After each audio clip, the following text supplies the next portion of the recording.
Shit on you niggas, I had to. To keep it a million, I'm glad to. Like it's some past, you unless I gon' cash you up in my castle, switching my tasks. But I'll be back soon, back in the bathroom. Yo, what's going on? Welcome to another episode of the Insomniatic Podcast. First of all, greatness gear by Rich Nelson. Shout out to Rich Nelson.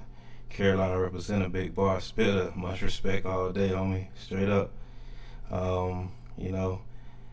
It's a lot going on in today's episode, so I'm gonna get right into it. Alright?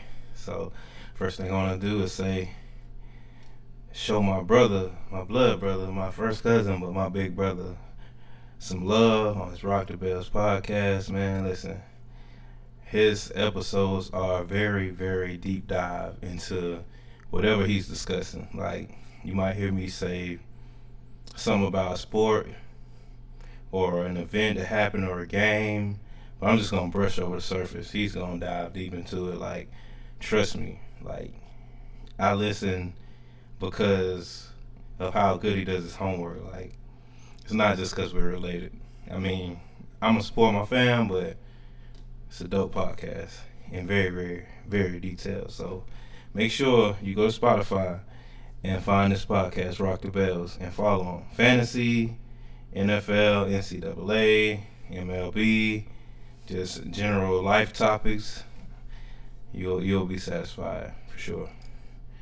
My brother from another, Priceless Republic Clothing, man. I'm telling you, he got some real dope gear. My boy, the founder, Antonio Price, sick with it. You know, I got plenty of gear in the back. I got more coming.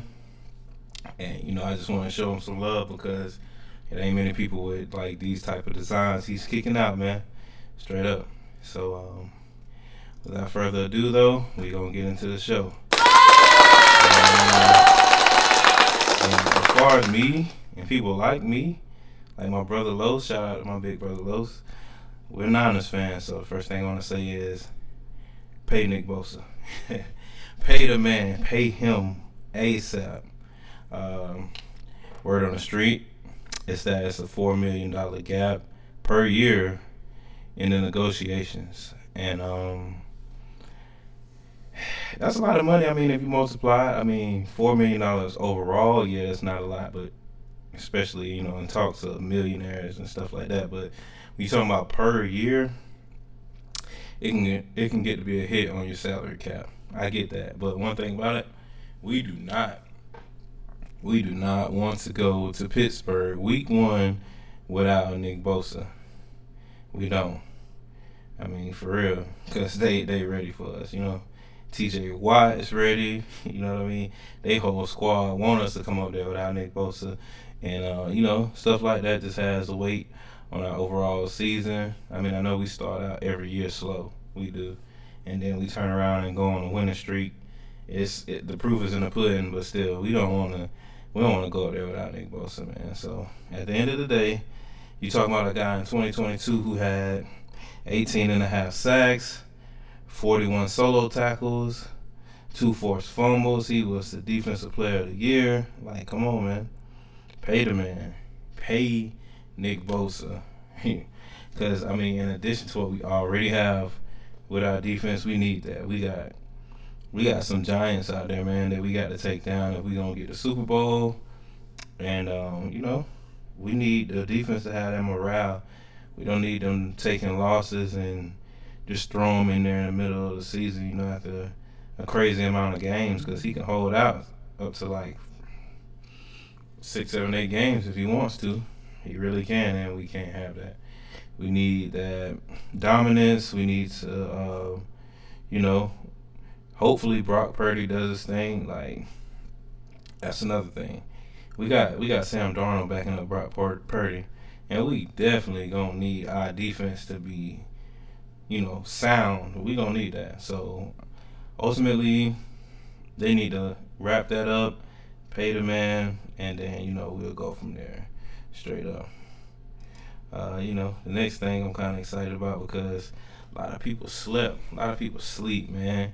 Just because this man, you know, entered into the whole HBCU thing, you know, they felt like, okay, he might be a mediocre coach. Well, he told him, and now he's showing them. And hopefully he can continue that. I know it's just one game, but Coach Prime, you feel me? Like, at the end of the day, thoughts become things, man. When you see people who believe in themselves, who are big on motivating others, like, you don't see that every day. Like, it's a lot of wealthy coaches who, they got a name for what they have done, but they don't have a name for their inspiration, And he's making a name year one just from inspiring others, man. And I think that's real dope. As everybody knows, Colorado just upset TCU, was 45-42, and his son straight balled out. I mean, really balled. He had 510 passing yards. He was 38-47. He had 4 passing touchdowns. It was a crazy outing. Then the guy that he vouched for, even at Jackson State, Travis Hunter, he had 11 receptions for 119 yards, and he had an interception. Like, he played both sides of the ball. Dude played over 119 snaps, which is nuts, which is unheard of. Dude balled so hard that there were NFL players tweeting about he might be their favorite player. Of course, hence a Kyle Juszczyk, 49ers fullback. But, it's a lot of people going crazy about Travis Hunter's performance, man. It's crazy to see a guy, play both sides of the ball like that, and not be tired, not be gassed. He ready to go. He on go. He like we told y'all. He on the same type of time that Coach Prime is on and that Shedeur is on. They talking about Shedeur Sanders could be in the Heisman race. If he keep it up, I've seen people talking about they expect a 9-3 season from Colorado potentially now, especially after this outing, and they could even go 10-2. So I'm excited to see it, man. I ain't hating on nobody, ain't sleeping on nobody. Like, I believe if you believe in yourself, you can pull off whatever. I'm a living testament to that. I could do anything. I just can. So, next thing I want to talk about, man, is nuts to me. Ultimately, it's wild that I can see where both sides are coming from, but Oprah and The Rock. So, the wildfire in Maui,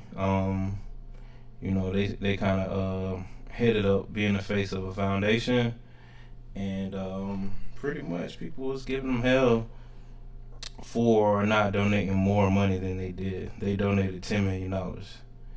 I feel like there's people out there, though, who wouldn't donate nothing. So, like, yeah, you might feel like they could donate more, but, like, you ultimately count their pockets. Everybody know Oprah got super long money. I get it. Everybody know The Rock got bread. He done been in how many hit movies? I get it. But, like, at the end of the day, you still don't know what them people got going on. And you can't really judge what they give. At least they gave, man. How many people didn't give? So that's how I feel about it. But I get, the comments I have seen, I do get that, And it's a tragic situation because how many people are missing, how many people died.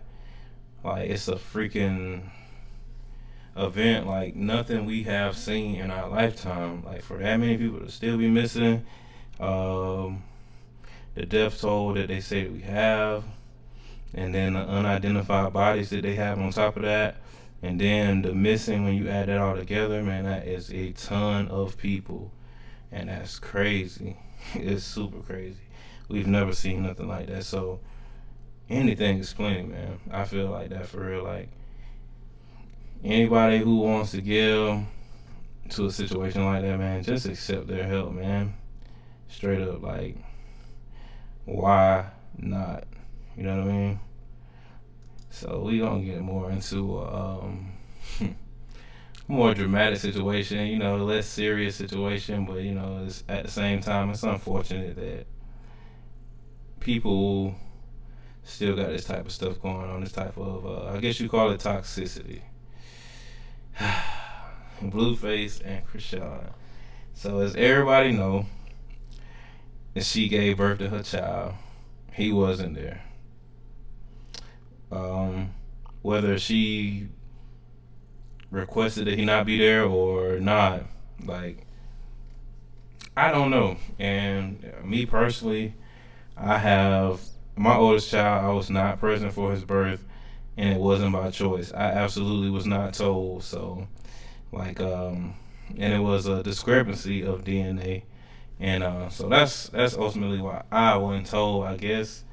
But since DNA, of course, been there every second since. I actually got custody of this same child. And they're now, like, sleep ready for school the next day. Like, I don't play them type of games, but I feel like that it's unfortunate that as crazy as the chick was about him openly and the type of relationship they have had, that them finally creating a life would result in this type of instance. You can't undo that. You know what I mean? Like, I don't care how mad you are at me. Like, if I know that's my kid, you know that's my kid, we gonna put everything aside and we gonna handle this the right way. And I'm gonna be there.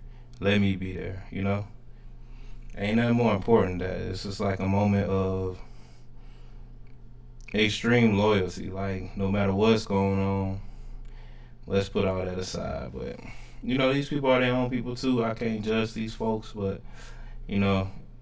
it's unfortunate that it went down how it went down. If I get somebody pregnant, even if it's somebody that I ain't even with, I want to be in the room instead of the homegirl or the cousin or nah. Let's not do that, because don't nobody trump me when it comes to the children I help create. But I digress, and we'll move on to the next subject, which is going to be a much happier subject if you are a Carolina Gamecock fan like me, because, yeah, Clemson just got upset by Duke. Yeah, number 9 team in the country just got knocked off by an unranked team, baby. And South Carolina Gamecocks and Clemson Tigers are rivals. So, whoever they go up against, I'm going for. So if you're a Clemson fan, no hard feelings. Don't tell me up in the comments too bad, but I'm just saying, man. Y'all's the number 9 team in the country, and you got to beat 28-7 by Duke. I know y'all got a tougher schedule than that somewhere, but it was a great thing to watch, It was a great game at first. Halftime, it was a close game still. But they just came out the locker room, man, and they put it to Clemson. And at the end of the day, what can I say? I ultimately felt like we should clap for the Duke Blue Devils. Give it up for Duke, you feel me? Because they did their thing. Congratulations to all the Duke fans. Clemson fans, don't be too salty, man. It's just the first game of the season. Maybe y'all can use this as motivation, you know what I mean? So, definitely keep pressing. I don't care for Clemson, but I like Dabo Swinney. I do. So, hopefully they get that turned around. Next up, and lastly but not least, Tory Lanez. So, he got a new lawyer, and this new lawyer is basically arguing that he be freed while he appeals. He's going to appeal his 10-year sentence, and ultimately he has a plan in place of staying locally in LA with his son and his wife. And she was his fiance, but I guess since he's been locked up, they went ahead and tied the knot. And him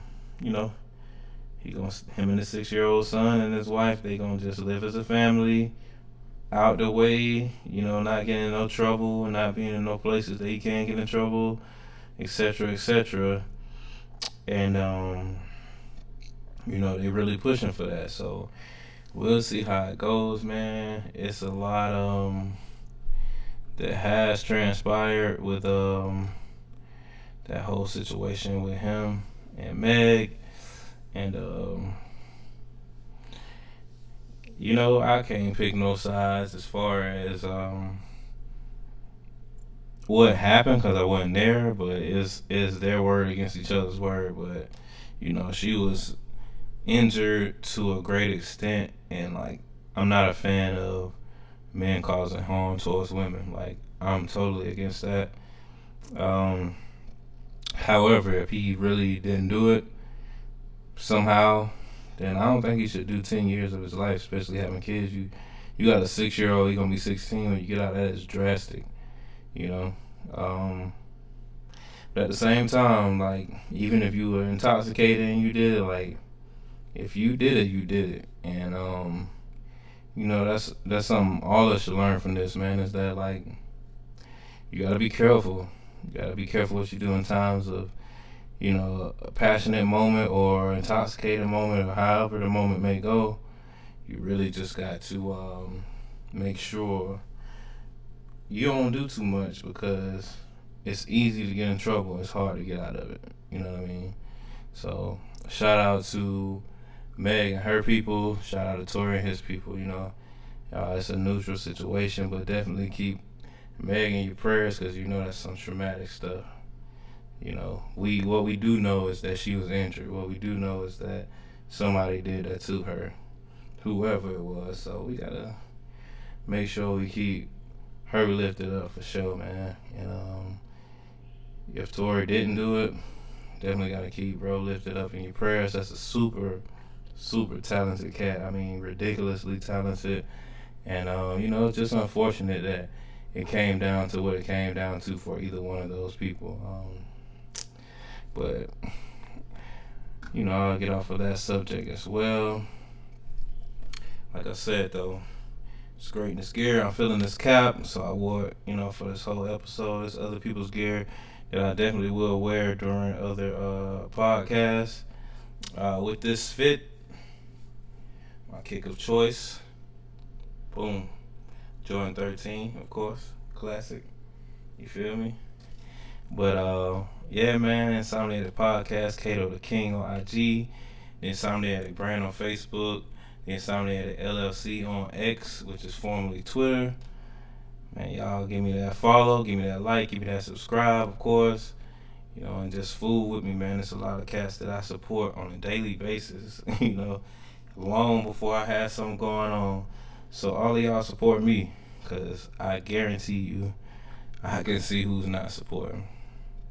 And remember, only the weak gon' sleep. Never quit on your dreams. Thoughts become things.